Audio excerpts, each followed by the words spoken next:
yung pagtulong sa kapwa sa mga kailangan, lalo na doon sa lapit na sa panahon ng kanilang pangangailangan. Ito, alam nyo, ito isa sa mga naging magandang kultura ng mga Koreans.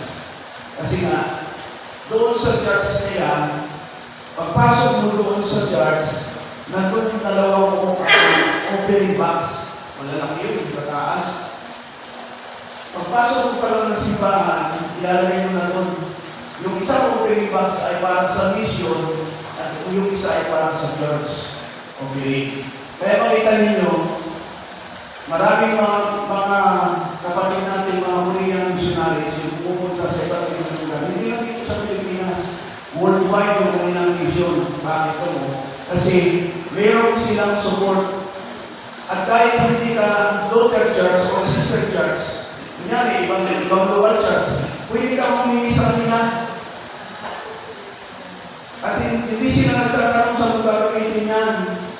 Hindi ka namin kasama sa grupo namin. Walang sasabi nila yun. Pag nangingi ng tulong, nagbibigay sila. So tayo sila ka-open kasi meron talaga sila na-separate na offering para sa mission. So kaya ngayon sila ka-generous pag nakikinig sa pagbibigay. So yun yung isa sa magandang naging ihiglo sa ating mga kapatid ng mga Korean Christians.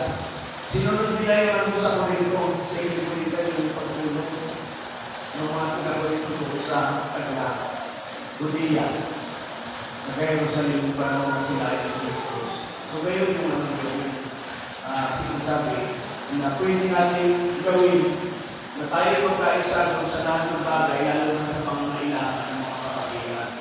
Kaya pag sinabi mga kailangan ng kapatiran, minsan naman nangyayari diba sa atin, kapag may pangangailangan ng ating mga kapatid, ay puno kami tayo ay naging bahagi sa biyong kasi ng kawalay. Letter C, be together with God and sincere hearts. Yan. So magkakaisa tayo sa ating taos-pusong paglilingkod sa Diyos.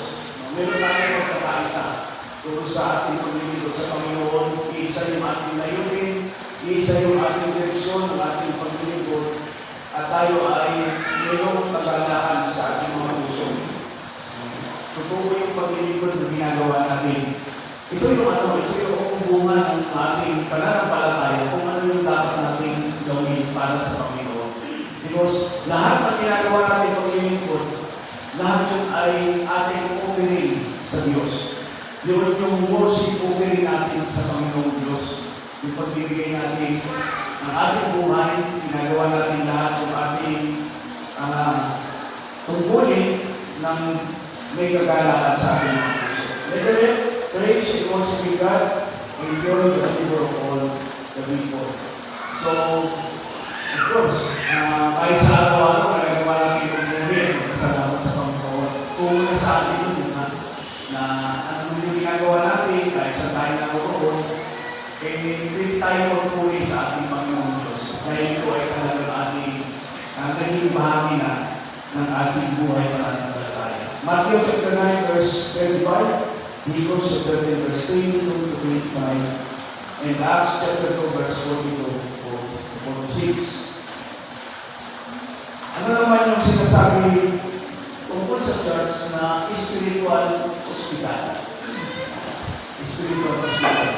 Kasi nga po, ang isang global church, katulad din sa atin, dito, hinuhubog yung ating pananampalataya, at kung meron tayong mga karamdamang spiritual, dito, merong mga gamot na ibinibigay mula doon sa salita ng Diyos. So, spiritual sicknesses, spiritual illness, o lahat ng klaseng sakit sa espiritu ay ginagawa ng salita ng Diyos doon sa lugar kung saan tayo nagkakatiko. So, yun yung silbi ng isang lugar, ng building, doon sa pinagtitipunan ng mga tao, sapagkat doon ikinapahayag yung salita ng Diyos na nagiging gamot sa lahat sicknesses. So gayon yung kalagayan natin. Kaya parang nagiging hospital o pagamutan ang isang local church sapagkat kung tayo nakakaranas ng kagalingan spiritual. Doon hinuhubog at doon ginagamot yung mga pag-aalinlangan, yung pagdududa, at sa kamisa yung pagiging mataklay natin sa ating spiritual na pamumuhay. So, ang lahat ng ito ay ginagamot ng salita ng Diyos. Kaya nagiging hospital o kaya ay pagamutan ang isang lugar na ating pinagtitulungan. So, gayon yung ito sa mga nangyayari doon sa ating bahay, sambahan. As part of God's spiritual family, it is our responsibility to help one another in every way possible. So kaya nagpapalakasan tayo kasi ito yung lugar at ito lang yung panahon na nakakasama-sama tayo. At dahil doon, ay yung, alam niyo mga kapatid, para yung presensya ng bawat isa. Na pag nakikita natin ang mga kapatid ay parang lumalakas yung ating loob, na-encourage tayo at nadadagdagan yung ating excitement sa ating spiritual na pamumuhay dahil nakikita natin na lahat tayo ay may kagalakan at lahat tayo ay nagbibigay ng ating spiritual encouragement sa bawat isa. So gayon yung nagiging outcome doon nilang mga kapatid na nagpapalakas o lalo na doon sa mga panahon na ang iba ay nakikita. The larger the group, the stronger it will be. God's family works best when believers work together. So, mayroong isang kasabihan yung kasi, yung isang tinting, pag ginamit mo palinis, hindi siya makakalinis, bumabalik, diba? Pero pagka yung isang bungkus ng tinting, na yung pinalian, magiging walis siya, kaya niyang maglinis ng mga dumi. Ibig sabihin, meron siyang power, meron siyang strength, meron siyang lakas na kayang gawin yung bagay na hindi kayang gawin ng nag-iisa. So, ngayon yung ating pananampalataya. Mas marami, mas malakas. Kaya nga sa prayer, di ba? Mas maraming nananalangin, mas malakas yung prayer. Pero hindi naman ibig sabihin, kung nag-iisa tayo, hindi umibig ko yung prayer. Ibig sabihin lang, kasi yun yung sabi ng Panginoon Jesus, di ba? 1 or 2 gather in my name, I will be there.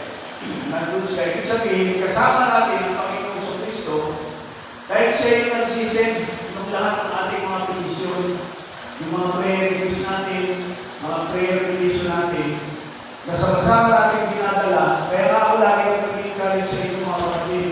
Ano man yung nagiging kalagayan o nagiging problema ng ating gawain sa ating local church, dalahin natin sa panalangin. Sapagkat ang Panginoon Kristo mismo yung magdidiman sa Ama na ito, Ama, yung kailangan ng mga anak mo sa lugar na ito. At doon, makikita natin yung pag-ilos ng Diyos. Kasi hindi pwede tayo ay nananahimik. Hindi pwede tayo ay hindi umibuo. Kailangan natin magpulsa o kailangan natin sabihin, di ba kayo naman yung kalagayan natin bilang anak? Kasi yung mga anak natin, baby, pagka meron silang gusto, meron silang demand, hinihingi nila sa magulang, nagsasabi sila.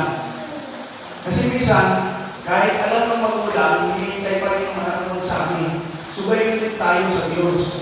Alam naman ng Diyos yung kailangan natin, di ba yung sinasabi nga namin, di ba nga natin hinihingi. Alam na rin ako kung yung kailangan natin. Pero kailangan natin magsalita, kailangan natin magsabi sa Kanya, sapagkat yun ay ating pagpapatunay na meron tayong relasyon sa Diyos. Na meron tayong karapatang humingi sa Diyos, sapagkat siya ang ating Ama at tayo ang kanyang anak. So, ngayon naman ang pakikita doon nag-i-involve yung relationship between God at sa kanyang mga anak sa atin.